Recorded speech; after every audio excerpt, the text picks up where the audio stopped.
परंतु एक नाव ऐसी भी देखी, कबीर जी कहते हैं कि जिसमें कई नदियां डूब गई। बच्चे सुनना ध्यान से, नाव नदी में डूबती है ना, पर एक नाव ऐसी कि जिसमें नदियां डूब गई। कौन सी ऐसी नाव कि जिसमें नदियां डूब गई? कि भगवान और भगवत प्राप्त गुरु का ध्यान एक ऐसी नौका है जिसमें संसार की सत्यता रूपी नदियां सब डूब जाती है और भगवान की सत्यता का अनुभव हो जाता है।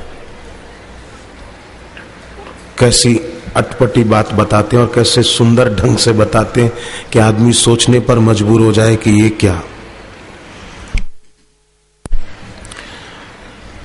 खरगोश ने हाथी को नचाया। छोटा सा खरगोश, और उसने हाथी को नचाया। कैसे? कि धीरज रूपी खरगोश ने क्षोभ रूपी हाथी को नचाया। क्षोभ हो जाता है ना, कई लोग परसेंटेज कम आए तो अरे क्या करें, हमारा भाग्य ही ऐसा है। एक लड़का पढ़ने में कमजोर था तो मां ने उसकी जन्म पत्री दिखाई ज्योतिषी को। ज्योतिषी ने कहा कि इसके जन्म के समय ग्रहों की स्थिति ऐसी थी, ये पढ़ने में कमजोर ही रहेगा।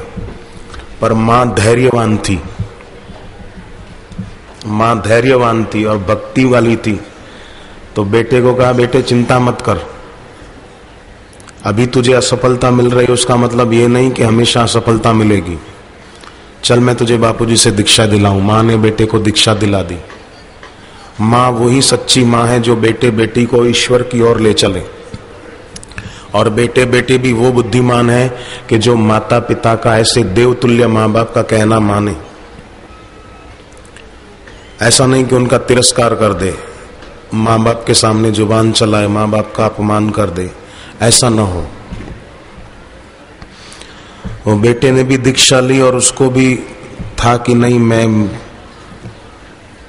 सफलता पाऊं, और सफलता पा ली, 99% लाया। तो मां ने ज्योतिषी को कहा, आप तो कहते थे पढ़ने में कमजोर रहेगा, मेरा बेटा तो 99% लाया है। बोले आपका बेटा जरूर कोई जप करता होगा। बोले हाँ, उसने दीक्षा में सारस्वती मंत्र लिया है, उसके जप से उसने सफलता पा ली। तो ज्योतिषी ने कहा कि जप करने से ग्रहों की स्थिति में भी परिवर्तन आ जाता है। जप में इतनी शक्ति है, जप में इतनी शक्ति है कि जो आसक्ति नरकों में ले जाने वाली है वो खत्म हो जाए। कबीर जी कहते हैं चींटी ने हाथी को बांध दिया। बच्चे सुन रहे हैं ना सब? छोटी सी चींटी ने हाथी को बांध दिया। अब चींटी हाथी को कैसे बांधेगी? पर कबीर जी कहते हैं कि विरागी बुद्धि ने मोह रूपी हाथी को बांध दिया। विरागी बुद्धि, किसी में राग नहीं, किसी का चिंतन नहीं, बैठे तो निर्विचार निर्विकार, ये विरागी बुद्धि है। बैठे और किसी न किसी का चिंतन चल रहा है, जैसे फिल्म की पट्टियां घूमे, ऐसे एक के बाद एक दृश्य दिल दिमाग में घूम रहा है। तो ऐसा विद्यार्थी पढ़ने में सफल नहीं होता, ऐसा व्यक्ति काम धंधे में सफल नहीं होता, वो विक्षिप्त रहेगा। जैसे आदमी डिप्रेस्ड हो जाए ना, ऐसा रहेगा। नींद, पतंजलि योग दर्शन कहता है कि नींद और स्मृति, इन दो पर तो आदमी का नियंत्रण होना चाहिए। हम जितनी देर चाहें उतनी देर ही नींद आए, अलार्म सेट करके क्यों सोना पड़े? एक जड़ अलार्म वो हमको उठाए, अलार्म सेट करके वो पीपी बजे फिर हम उठे। और कई लोग तो अलार्म सेट करके सोते हैं फिर भी नहीं उठते, क्योंकि घड़ी पास में ही रखते और अलार्म बजान तो उसको हाथ से बंद कर देते हैं कि आधा घंटा और सोने दे मुझे। इसलिए जो लोग भी अलार्म सेट करके सोते हो वो अलार्म को अपने से 10-12 फुट दूर रखकर सोया करो, ताकि बिस्तर से हाथ वहां पहुंचे नहीं, उठना ही पड़ेगा। तो मैं तो कहूं कि घड़ी के सहारे हम उठें। मैं कभी अलार्म सेट करके नहीं सोता, कभी भी। भले मुझे सुबह जल्दी ट्रेन पकड़नी हो, कहीं जहाज में जाना हो, तो भी उस दिन भी अलार्म सेट करके नहीं सोता। नींद पर काबू होना चाहिए। हम जब चाहें तब हमारी आंख खुलनी चाहिए। हम चाहें 4 बजे उठना है तो घड़ी में 4:05 नहीं होना चाहिए, या 4:05 ना हो, 4 बजे ही आंख खुले। इसको बोलते हैं नींद पर काबू। माला लेकर जप करने बैठे और नींद आ रही है तो नींद पर नियंत्रण नहीं है। अलार्म बजता रहा पर भाई साहब उठे ही नहीं, पड़ोसी उठ गया बेचारा पर ये नहीं उठा, ये नींद पर काबू नहीं है। नींद पर नियंत्रण। और दूसरा स्मृति पर नियंत्रण। हम बैठे और जब चाहे कोई भी बातें दिमाग में याद आ रही है, किसी वस्तु की, व्यक्ति की बातें दिमाग में घूम रही है, इतना हम कमजोर हो गए कि फालतू बातें हम पर हावी हो जाए और हम जब चाहे हमारे दिमाग में वो घूमती रहे। हमारा स्मृति पर काबू होना चाहिए। हम जब चाहे तभी कोई बात याद आए, तभी किसी वस्तु, व्यक्ति की याद आए, उसके बिना उसका हमारे दिल दिमाग में प्रवेश ही ना होने पाए। ये स्मृति पर काबू।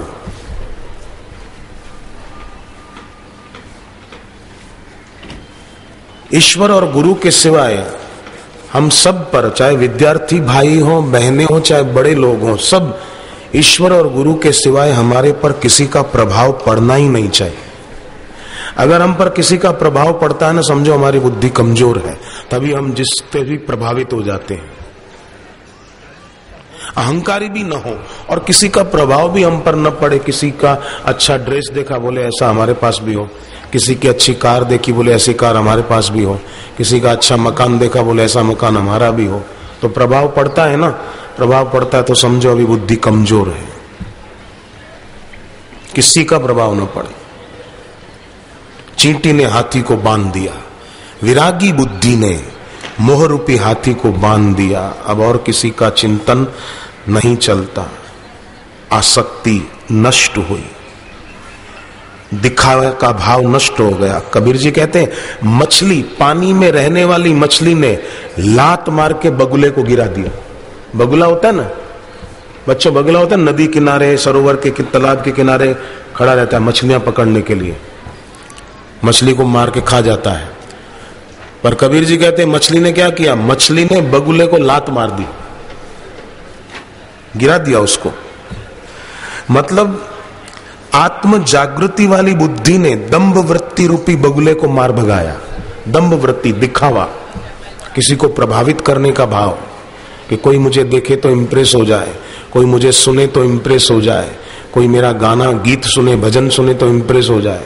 एक आदमी मेरे पास आया, बोले ये देखो तस्वीर मेरी, मैं भजन गा रहा हूं और लोग कितने नाच रहे हैं। मैंने कहा तू भजन नहीं गा रहा है, कुछ और गा रहा है, अपनी कीर्ति गा रहा है। कीर्ति ईश्वर की गानी चाहिए और खुद की गा रहा है। ये तस्वीर देखो मैं भजन गा रहा हूं और लोग कितने नाच रहे हैं। तू खुद भी तो नाच रहा है अहंकार के इशारे पर। आज मनुष्य आप देखो यंत्र नहीं हो गया है। जैसे यंत्र होता है ना, मशीन होती है, मोटर होती है, उसको दूसरे चलाते हैं, उसका खुद पर नियंत्रण नहीं है, दूसरे चलाते हैं।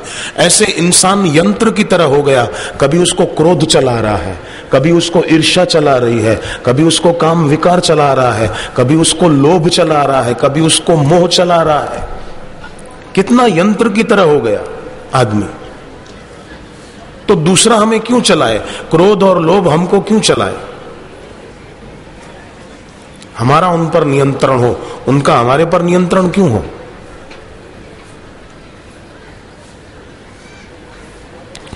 वो कहानी है ना कि एक बंजारा था, वो गधे लेकर मिट्टी भरने जाता था। एक दिन वो देखता है कि उसका एक गधा बीमार हो गया। पशु चिकित्सक के पास गया, उसने एक पाउडर दिया और कहा कि मेरे पास वो पोंगरी नहीं है, पोली, जिसमें पाउडर भर के एक छोर गधे के मुंह में रखूं, एक छोर अपने तरफ रख के फूंक मारूं ताकि पाउडर अंदर चला जाए। घर पे देखना किसी से मंगाकर ऐसे दवा दे देना, फिर पानी पिला देना। घर आकर किसी से बांस की पोंगरी मंगाई और एक छोर गधे के मुंह में रखा, पाउडर भरा, दूसरे छोर से फूंक मारने ही वाला था कि गधे ने फूंक मार दी और वो दवा उसके पेट में चली गई। अब जानवर की दवा इंसान के पेट में जाए तो बुरी हालत तो होनी थी, वो भागता भागता डॉक्टर के पास गया, बोले डॉक्टर आपकी दवा से मुझे बहुत तकलीफ हो गई। डॉक्टर ने कहा दवा तेरे लिए नहीं थी पागल, वो तो गधे के लिए थी। उसने फूंक मारी, उसके पहले तू फूंक लगा देता।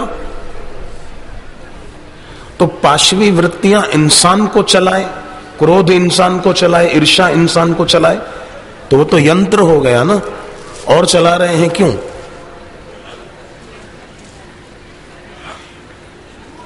कभी दंभ हमको चलाए, दिखावा हमको चलाए? नहीं। कबीर जी कहते हैं मछली ने लात मारकर बगुले को मार भगाया, मतलब आत्म जागृति, हमारा अपने आप पर नियंत्रण। तानी सर्वाणी संयम्य युक्त आसीत मत परह, ये है आत्म जागृति वाली बुद्धि ने दंभ रूपी बगुले को मार भगाया।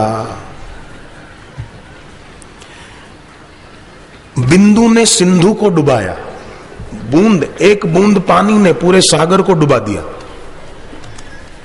बिंदु ने सिंधु को, सागर को डुबा दिया। कैसे? कि भगवत ध्यान रूपी बिंदु ने संसार रूपी सिंधु को डुबा दिया। संसार रहा ही नहीं, ईश्वर ही रहे। है वही भाग्यवान जो भगवान को चाहे, विद्वान होके नित्य विद्यमान को चाहे। नित्य विद्यमान ईश्वर है, नित्य विद्यमान किसी का शरीर नहीं है। बोलो, इसमें किसी को शंका है? नित्य विद्यमान किसी का शरीर हो सकता है? नहीं हो सकता। कल जो थे वो आज नहीं है, जो आज है वो कल नहीं रहेंगे। तो आज दीक्षा मिल रही है, ये बड़े भाग्य की बात है। भाग्यशाली को दीक्षा लेने की इच्छा होती है। कई बच्चे बच्चियां आए हैं यहां पर सारस्वत मंत्र की दीक्षा लेने के लिए। विद्या प्राप्ति में अपार सफलता मिलती है सारस्वत मंत्र की दीक्षा लेने से। वीरबल को बचपन में सारस्वत मंत्र मिल गया था। वीरबल कोई काल्पनिक व्यक्ति नहीं है। वीरबल का जन्म हुआ था हरियाणा में। दिल्ली से 125-150 किलोमीटर दूर नारनौल है, एक शहर है नारनौल, वहां वीरबल का जन्म हुआ था। और मां ने उसको सारस्वत मंत्र की दीक्षा किसी संत से दिलाई थी।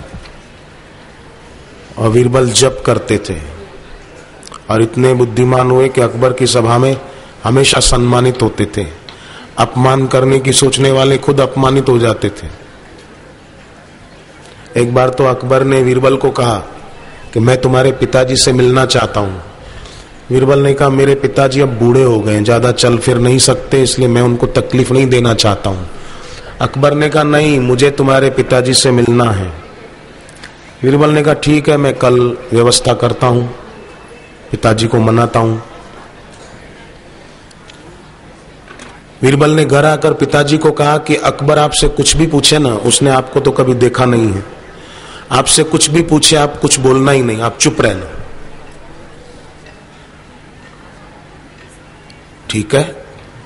अगले दिन पिताजी राज दरबार में गए तो अकबर ने पूछा कौन है आप? ये बोले ही नहीं। अरे भाई साहब आपका नाम क्या है? वो बोले ही नहीं। अरे क्या आप बहरे हो क्या? वो बोले ही नहीं। अकबर ने कहा भाई इनको रवाना कर दो बाहर, जाओ घर जाओ। तो वो लौट आए। अब वीरबल आए तो अकबर ने पूछा कटाक्ष करते हुए कि वीरबल किसी बेवकूफ आदमी से पाला पड़े तो क्या करना चाहिए? वीरबल ने कहा चुप रहना चाहिए। अब अकबर तो वीरबल को अपमानित करना चाहते थे, पर वीरबल ने नाक काट के हाथ में दे दी।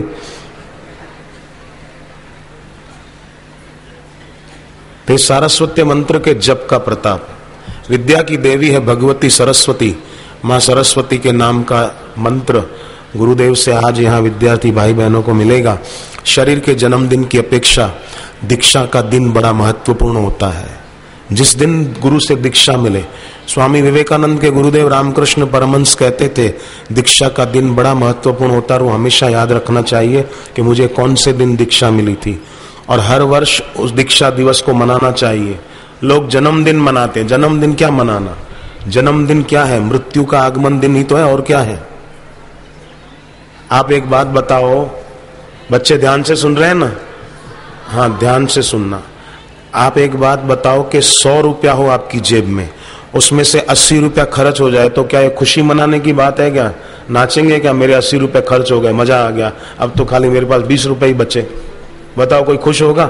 500 रुपए हो जेब में, बाजार में गए कुछ खरीदने और 450 रुपए खर्च हो गए, 50 रुपए ही बचे, तो क्या खुशी मनाएंगे हम कि 450 खर्च हो गए, मजा आ गया, बहुत बढ़िया हो गया? तो सोचो, जिंदगी के जितने साल हमको मिले हैं उसमें से 15, 20, 25, 50 खर्च हो गए, तो जन्मदिन आया तो खुशी मनाने की बात है क्या? कि वाह वाह मैं तो 40 साल का हो गया, मैं तो 23 साल का हो गया, वाह वाह। अरे ठीक है, जन्मदिन पे कोई रोने की भी बात नहीं है, परंतु विवेक बढ़ाने की जरूरत है कि इतने साल मेरे भक्ति के बिना बीत गए, अब कितने बाकी हैं किसको पता है? जरूरी थोड़ी है कि कोई 90 साल का बूढ़ा होके फिर ही मरेगा। अजमेर में एक लड़का अपनी शादी का कार्ड देने मौसी के घर जा रहा था, ब्यावर, अजमेर से 50 किलोमीटर। तो मोटरसाइकिल में जा रहा था, एक मोटरसाइकिल पे खुद था, 2 पे उसके दोस्त थे। अब मौसी को शादी का, खुद की शादी की खुशी इतनी थी कि मौसी को खुद कार्ड देने गया। 8 बजे रात को कार्ड दिया मौसी को। मौसी ने कहा बेटे खाना खाओ। बोले नहीं, मैं 1 घंटे में तो घर पहुंच जाऊंगा, मां के साथ खाऊंगा। अब ब्यावर से अजमेर जाने को निकला है और रास्ते में एक ट्रक से एक्सीडेंट हुआ, वहीं मर गया। शादी का कार्ड दे के आया मौसी को और बेचारा मर गया। घर पे उसका शव आया। तो ये बात कोई डराने के लिए नहीं कह रहा हूं, मैं तो कहता हूं जीवे मां शरदा शतम, पर पता थोड़ी है। ट्रेन रवाना होने का टाइम निश्चित होता है, पर शरीर रूपी गाड़ी कब कहां से रवाना हो कोई पता नहीं। रिश्ते जो दिख रहे थे वो साथ तब ना देंगे, जिनके लिए किया सब वो कुछ न कर सकेंगे। जितना भी था कमाया तब कुछ न पास होगा। 2 गज कफन का टुकड़ा तेरा लिबास होगा। विवेकी होने की जरूरत है, और विवेक सत्संग से बढ़ता है, गुरु की दीक्षा से बढ़ता है। तो दीक्षा का दिन याद रखना चाहिए। जन्मदिन आए तो ठीक, कोई रोने की जरूरत नहीं कि मेरे इतने साल बीत गए, पर विवेक कि भाई अब बाकी का समय मेरा जितना है, हे हरि मैं भक्ति करते करते उसको सार्थक करूं। तो व्यवहार में भी सफलता, परमार्थ में भी सफलता। कबीर जी कहते हैं एक छोटे से तिनके के आगे मेरू पर्वत झुक गया। घास का एक तिनका, उसके आगे बड़ा मेरू पर्वत वो झुक गया। कैसे? तिनके के आगे पर्वत कैसे झुक गया? तो कहते हैं त्याग रूपी तिनके के आगे मोह रूपी पर्वत झुक गया। त्याग मतलब घर का त्याग नहीं, परिवार का त्याग नहीं, अंदर से मैं और मेरे का त्याग। मैं ये शरीर नहीं हूं और मेरा संसार में कुछ नहीं है, मेरे तो भगवान है, भगवत प्राप्त गुरु हैं। मीरा की तरह मेरे तो गिरधर गोपाल दूसरो न कोई रे। तो सारस्वत मंत्र कोई साधारण अक्षर नहीं है, मंत्र छोटा सा है, गुरुदेव देंगे, सुनकर आपको लगेगा कि ये तो हम अच्छी तरह से कर सकते हैं, पर उसका फायदा बहुत है। जैसे भारत बोलने में कितना छोटा है, पर भारत देश कितना बड़ा है। विश्व 2.5 अक्षर, पर विश्व कितना बड़ा है। ऐसे ही सारस्वत मंत्र में अक्षर कम है और बड़ा सरल है, पर उसका प्रभाव बड़ा व्यापक, अगर जप करें श्रद्धा से। तो जैसे भगवान विष्णु वामन अवतार लेकर आए तो बहुत छोटा रूप लेकर आए थे बलि राजा के पास, पर उन्हीं भगवान ने जब वामन में से विराट रूप ले लिया तो एक पैर से पूरी पृथ्वी नाप ली, इतना विराट रूप। ऐसे ही गुरु के मुख से जो मंत्र मिलता है वो मंत्र ईश्वर का वामन अवतार है। मंत्र तो छोटा होता है, 5 अक्षर का, 3 अक्षर का, 12 अक्षर का। गायत्री मंत्र कोई ले तो 24 अक्षर का, मंत्र छोटा होता है, पर वही मंत्र जैसे वामन में से ही भगवान विराट हो गए, ऐसे ही मंत्र छोटा बड़ा सुंदर और विराट परिणाम, सुखद परिणाम जीवन में लाता है। जपने वाला पक्का होना चाहिए। तुलसीदास जी ने तो रामायण में कहा, जापक जन प्रहलाद जिमी, जप करने वाला प्रहलाद की तरह पक्का हो। बच्चे बच्चियां आए तो हैं, शांति से बैठे भी हैं, और अपनी धीरता और वीरता बढ़ाइएगा, चंचलता को मिटाइएगा। जो चंचल है वो कभी सफल नहीं होता, और जो धीर होता है, शांत होता है, वो जिंदगी में हमेशा सफल होता है। बड़ौदा में सत्संग था, एक जवान लड़का जापान से आया था, पहली बार सत्संग में आया था, और उसको इतना अच्छा लगा कि उसने सत्संग में 4 दिन में दीक्षा भी ले ली।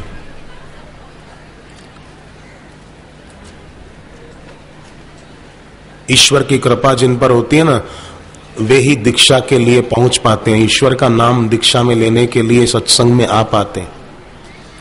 नहीं तो बेचारे अपना जीवन अनमोल है वो यूं ही गंवा देते हैं। इसलिए सावधान। उठो मानव आंख खोलो, सो चुके हो अब न सोना, स्वर्ण घड़ियां कदाचित तुम खो चुके हो अब न खोना। स्वर्ण घड़ियां, अनमोल जीवन अगर यूं ही गंवाया है आज तक का, तो अब और न गंवाना। तो रात को सोते समय बच्चे ध्यान दें, बच्चियां भी जो सारस्वती मंत्र ले रहे हैं, रात को सोते समय पूर्व दिशा की ओर सिर करके सोना चाहिए, याद शक्ति बढ़िया रहेगी। पढ़ते समय ईशान कोण की तरफ मुंह करके पढ़ना चाहिए, जल्दी याद रह जाएगा। सर्दियों, अभी सर्दी के दिन है, यहां तो इतनी सर्दी नहीं होती, पर फिर भी इन दिनों में दोपहर को खाना खाने के बाद एक छोटा सा तिल का लड्डू या तिल की चिक्की हो, अच्छी घर में बनी हुई, बाजार की मिलावटी नहीं, वो चबा चबा कर भोजन के बाद खाएं, थोड़ा सा खूब चबा कर, दोपहर को ही, रात को नहीं।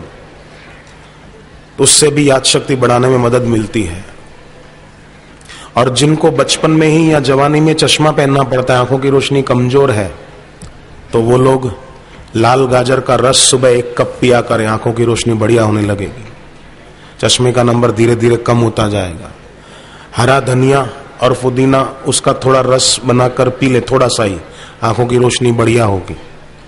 और प्राण मुद्रा का अभ्यास करें, हाथ की आखिरी 2 उंगलियों का ऊपरी हिस्सा अंगूठे के ऊपरी हिस्से से मिला दें, पहली 2 उंगलियां सीधी रखें और हाथ घुटनों पर रखें। रोज सुबह शाम 2-5 मिनट ऐसे बैठें, तो इससे आंखों की रोशनी बढ़ती है।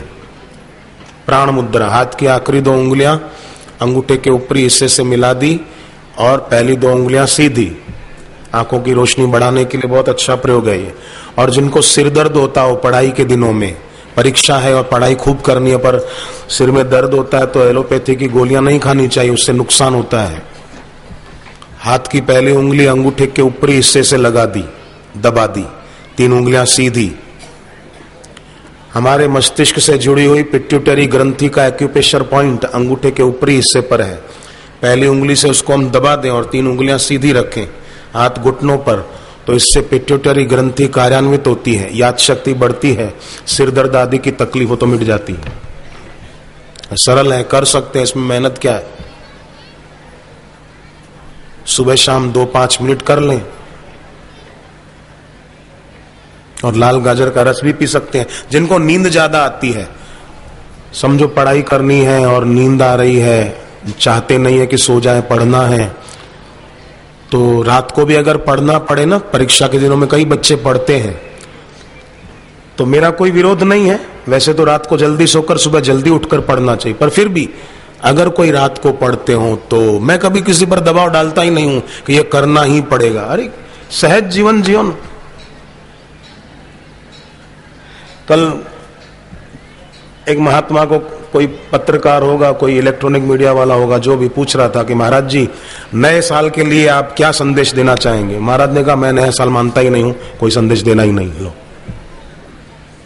अरे मैंने मन में कहा कि तू दे देना, तुम नहीं मानते हो, और लोग जो मानते हैं उनके लिए दे दो।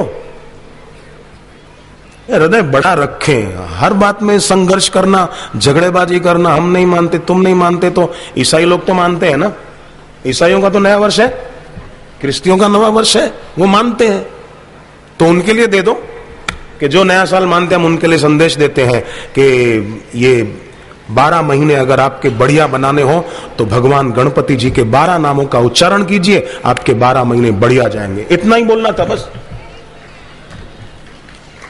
बोले नहीं, हम नहीं मानते हैं। निषेध के पत्थरों ने जीवन की नाव को बड़ा भारी कर दिया है। तुलसी इस संसार में भांति भांति के लोग, हिलिए मिलिए प्रेम सो नदी नाव संयोग। हर जगह हट जाना, हर जगह बाएं चढ़ाना, आओ मैं देख लूंगा तेरे को। तो तू कोई यमदूत है क्या? जहां तहां बाएं चढ़ाता मैं तेरे को देख लूंगा। जो ज्यादा दादागिरी करता है ना, मैं देख लूंगा, मैं ये कर दूंगा। ईश्वर कहते हैं बेटे तू ऊपर आ, मैं तुझे दिखूंगा।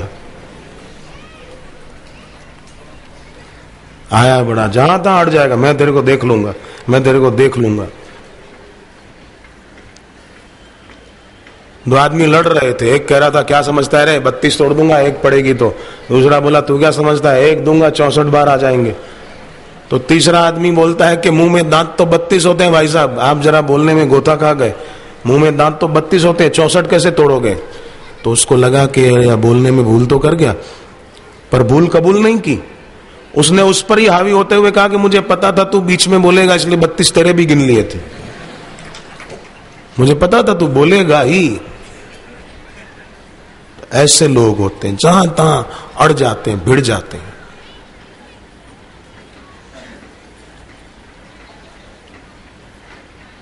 संकीर्णता नहीं। सर्वस्तर तु दुर्गाणी सर्वो भद्राणि पश्यतु सर्व सद्बुद्धि मापनोतु सर्व सर्वस्तु नंदतु।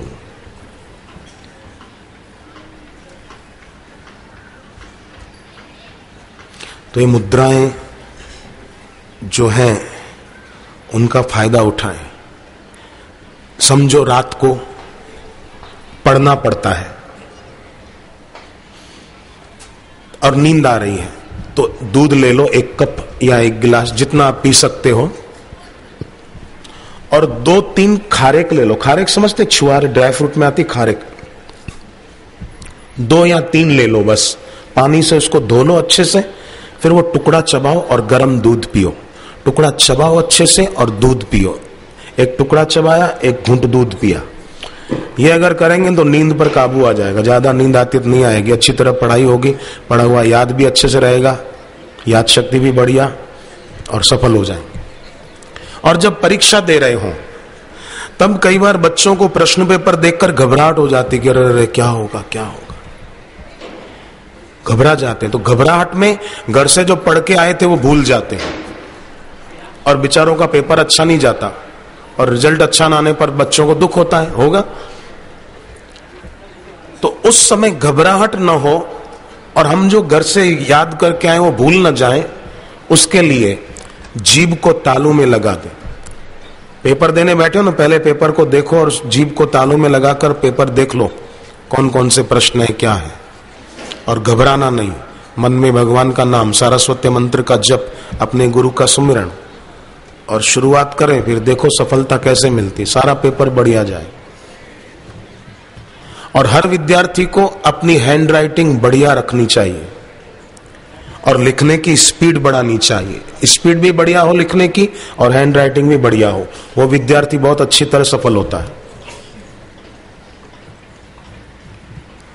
एक लड़के ने कहा अपनी माँ को, बच्चा था, बोले माँ मेरे को लिखना आ गया है। माँ ने कहा अभी से इतना छोटा तुझे लिखना आ गया? बोले हाँ माँ मेरे को लिखना आ गया है। अच्छा बेटे ये ले कागज और पेन, लिख के बताओ। तो बच्चे ने कागज पर पेन से लकीरें खींच दी, ऐसे उल्टी सीधी। तो माँ ने कहा ये तूने क्या लिखा है, पढ़ के बता। बोले मैंने तुझे बोला था लिखना आया है, पढ़ना थोड़ी आया है मेरे को। लकीरें खींच दी। ऐसे ही लोग जिंदगी की किताब पर भी लकीरें खींच रहे हैं, बस कुछ अच्छा जीवन नहीं बना रहे हैं, व्यर्थ खपा रहे हैं अपने को, अपनी शक्ति को, अपनी श्वासों को, अपने पैसों को, सब गंवा रहे हैं। क्या किया हम आए के, क्या कहेंगे जाए, यहां के रहे न वहां के, चले हैं सब गंवाए।